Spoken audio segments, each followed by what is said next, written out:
தமிழகம் எங்கும் Max Gold, cash for your gold. Max Gold நீங்க தங்க மட்டும் இல்லைங்க, பிளாட்டினம், டைமண்ட், சில்வர், ரூபினி எதை வேணாலும் விற்கலாம். உங்களுக்கான பணம் ரொக்கமா கையிலயோ இல்லைன்னா பேங்க் அக்கௌண்ட்லயோ உடனடியாக செலுத்திடுவாங்க.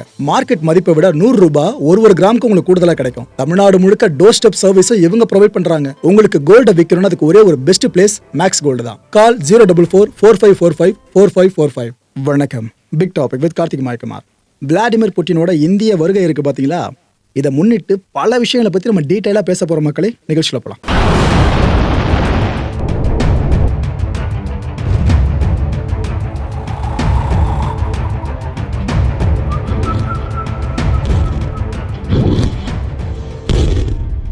இந்த வருகை சார்ந்த முக்கியமான விஷயங்களை பார்க்கறதுக்கு முன்னாடி இன்னொரு முக்கியமான விஷயத்தை சொல்லிடுறேனே. நம்ம DRDO இருக்காங்களே, defence research and development organisation, இவங்க என்ன பண்ணியிருக்காங்க, இந்த ஒரு ஃபைட்டர் ஜெட் வேகமாக பயணிச்சுட்டு இருக்கும்போது ஏதாவது இஷ்யூ ஆயிடுச்சு. அதுலேருந்து பைலட் இஜெக்ட் பண்ணி தன்னோட உயிரை பாதுகாத்துக்கணும்ல. முக்கியமான விஷயம் அது. ஜெட்டு போனால் போது விடுங்க, செலவு பண்ணி வாங்கிக்கலாம். ஆனால் அந்த பைலட்டோட திறமை, அவரோட உயிர், இது ரொம்ப விலை மதிக்க முடியாததுல. ஸோ இதுக்காக ஒரு திட்டத்தை இனிஷியேட் பண்ணாங்க. அந்த திட்டத்தை இப்போ வெற்றிகரமாக சோதனை பண்ணி பார்த்துருக்காங்க. அந்த விஷுவலை பார்த்தீங்கன்னா மிரண்டே போயிடுவீங்க. லிட்டர் அந்த விஷுவலை காட்டுறேன் பாருங்க, மிரண்டுருவீங்க சத்தியமா. பைலட் எஸ்கேப் சிஸ்டம்ங்க இந்த மெக்கானிசம் பேர். இது என்னன்னா, இதோட கேப்பபிலிட்டி இருக்குல்ல, எஃபிஷியன்சி, இதை அடுத்த லெவலுக்கு என்ஹான்ஸ் பண்ணி கொண்டு போயிருக்காங்க. இது சார்ந்த அட்டெம்ப்ட் தான் இது. மணிக்கு 800 கிலோமீட்டர் வேகத்தில், எப்படி 800 கிலோமீட்டர் வேகத்தில் இந்த ராக்கெட் ஸ்லெட் இருக்குல்ல, இது சார்ந்து இந்த சோதனையை நடத்தி முடிச்சிருக்காங்க DRDO. வெற்றிகரமாக நடந்து முடிஞ்சிருக்கு. அந்த வேகத்தை நீங்களே பாருங்களேன்.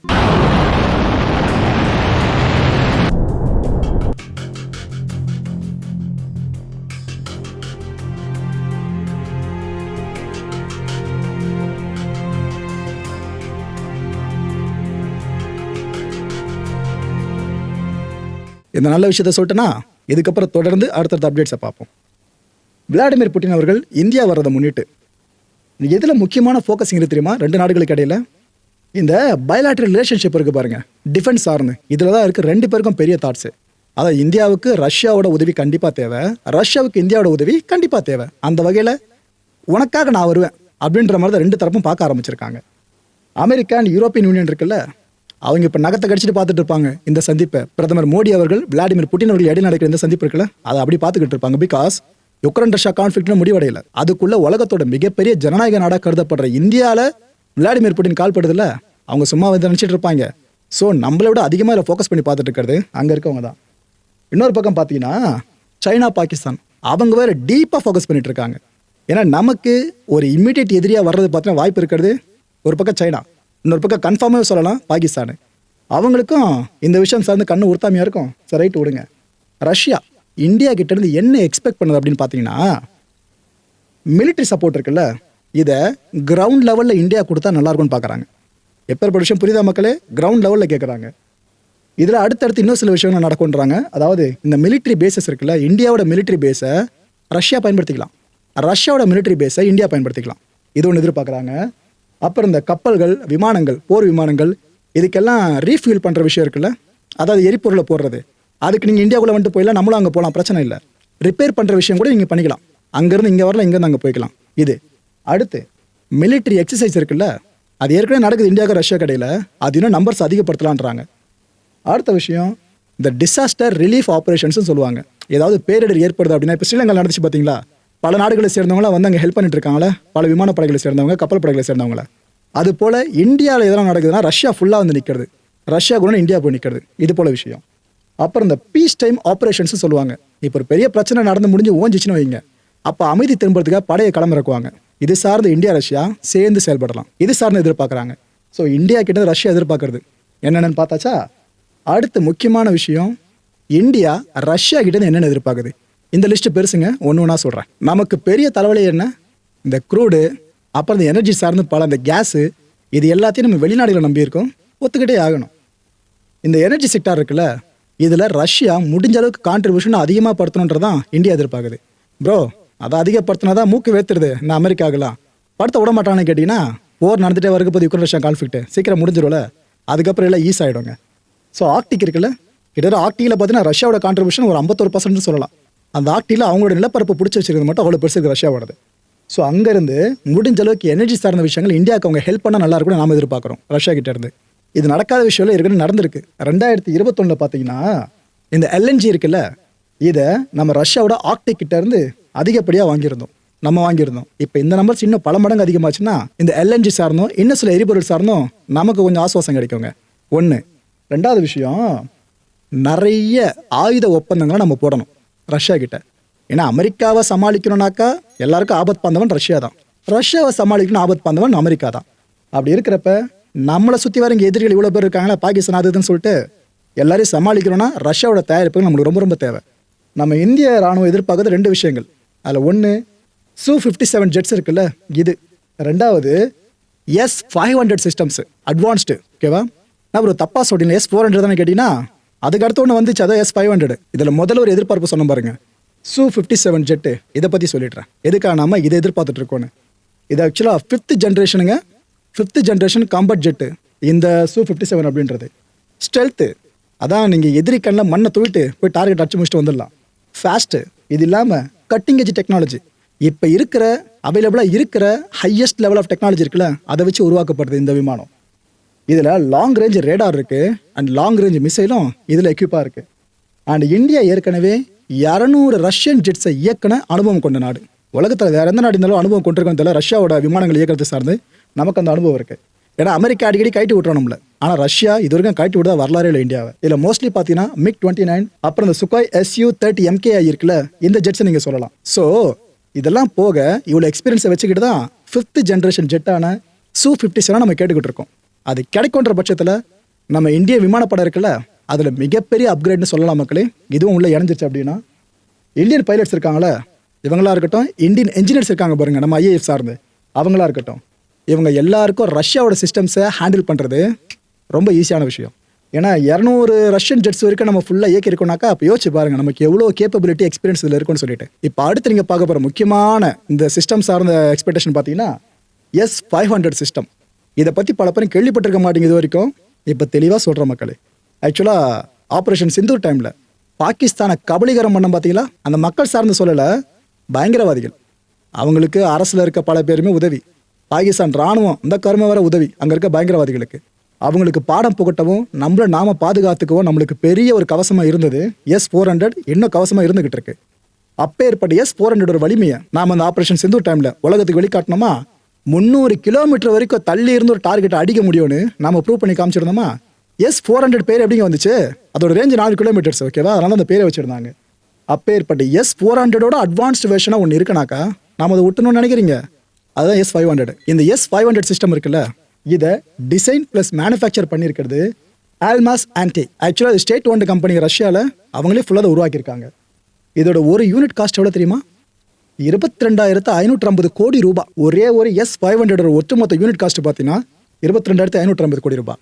ஆக்சுவலாக இது ஒரு 5 வருஷங்களுக்கு முன்னாடி இருக்க எடுத்துக்கிட்டீங்கன்னாக்கா இந்த வேலை குறைவாக தான் இருந்துச்சு.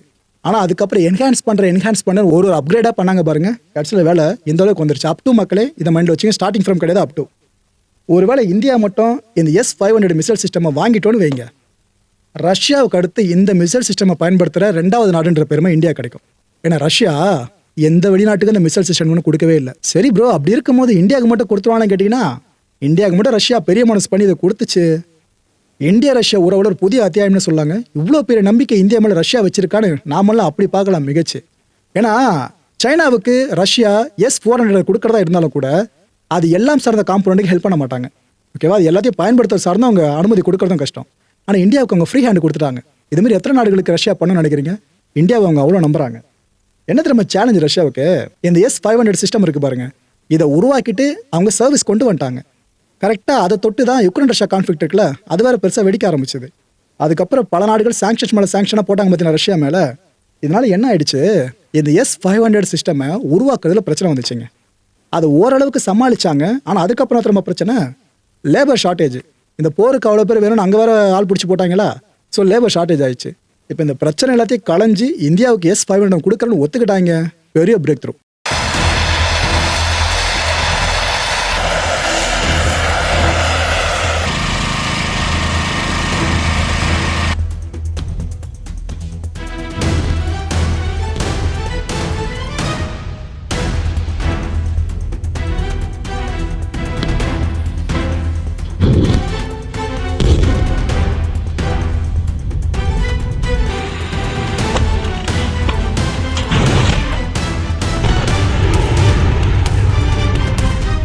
இப்போ இந்த S400 வெர்சஸ் S500 இதை பற்றி நான் தெளிவாக உங்களுக்கு கம்பேர் பண்ணுறேன்.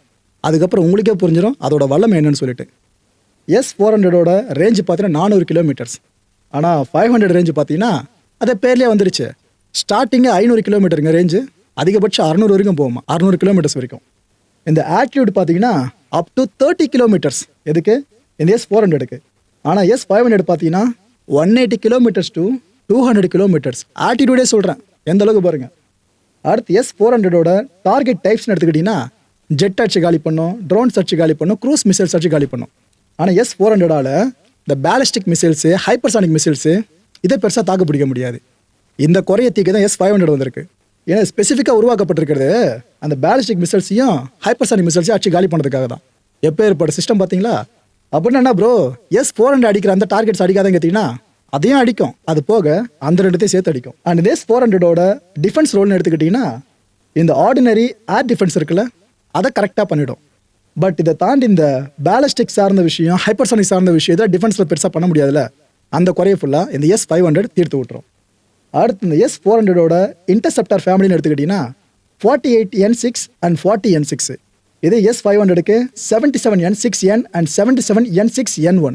ஒன்றும் இல்லைங்க, இந்த ட்ரோன்ஸு, ஜெட்ஸு இதாச்சு காலி பண்ணுறது ஒன்று, ஹைப்பர்சானிக் மிசைல்ஸு, பேலிஸ்டிக் மிசைல்ஸ் இதாச்சு காலி பண்ணுறது ஒன்று. இந்த கேப்பபிலிட்டி தான் இது குறிக்குது. அப்புறம் த்ரெட் கேட்டகரி எடுத்துக்கிட்டிங்கன்னா S400 டாக்டிக்கல் ப்ளஸ் ஆப்ரேஷனல். இது S500 பார்த்தீங்கன்னா டாக்டிக்கல் ப்ளஸ் ஸ்ட்ராட்டஜிக்கு. S400ஓட கவரேஜ்னு எடுத்துக்கிட்டிங்கன்னா இது ரீஜனல் ப்ரொவின்சஸ் இருக்குல்ல, அதை ஃபுல்லாக ப்ரொடெக்ட் பண்ணிடும் மக்களே. S500 பொறுத்த வரைக்கும் சிட்டிஸு ஓகேவா, நகரங்களை ஃபுல்லாக பாதுகாத்துரும். அட் த சேம் டைம் இந்த கிரிட்டிக்கல் நேஷனல் அசட்ஸ் இருக்குல்ல, அதை ஃபுல்லாக பாதுகாத்துரும். இந்த S400ஓட டெட்டரன்ஸ் எடுத்துக்கிட்டிங்கன்னா ரீஜனல் அட்வான்ஸ்டுங்க.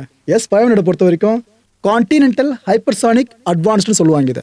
அதாவது உலகத்தில் அதிநவீன ஏவுகணை எதை தயாரித்தாலும் அது இந்த S500 அடிச்சு காலி பண்ணுறன்னு அர்த்தம். மக்களை இந்த கான்டென்ட்டை பொறுத்தவரைக்கும் நாமெல்லாம் சிந்திக்க வேண்டியது முக்கியமான ஒரு விஷயம்.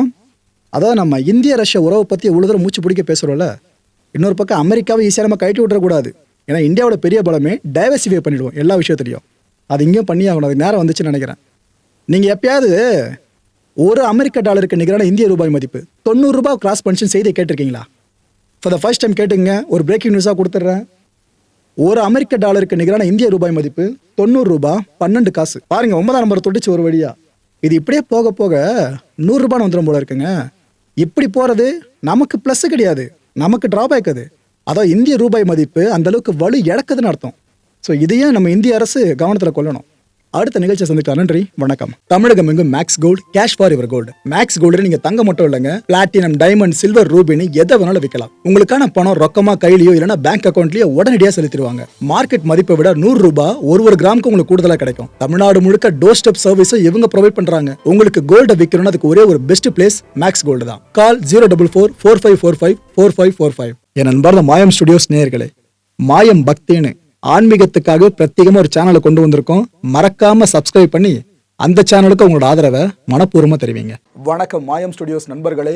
மாயம் ட்ரெண்ட்ஸ் அப்படின்ற ஒரு புதிய ஃபேஸ்புக் பேஜை ஓப்பன் பண்ணியிருக்கோம்.